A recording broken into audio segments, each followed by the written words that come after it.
आजच्या पालकमंत्री नितेश राणे यांच्या भूमिकेवरून असं स्पष्ट झालेलं आहे की हे विकास काम करत नाहीत, नेहमीच दमदाटी आणि पैशाचा वापर करून निवडणुका वारंवार जिंकण्याचा प्रयत्न करत असतात.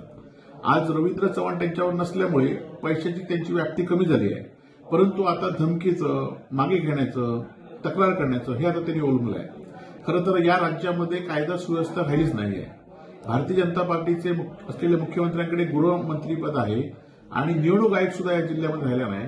जर उमेदवारांना सरसकट धमकी देत असतील, आम्ही जे सांगतोय वारंवार की उमेदवारांना धमकी देतात आणि उमेदवारी मागे घ्यायला सांगतायत आणि आज त्यांनी भर सभेत सांगितलंय आणि त्यामुळे या जिल्ह्यामध्ये कायदा सुव्यवस्था राहिली नाहीये.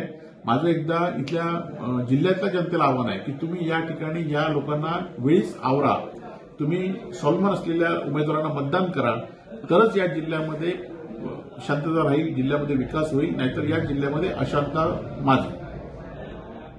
वेंगुर्ला आणि नारायण राणेंची गुंडगिरी याचं एक समीकरण आहे.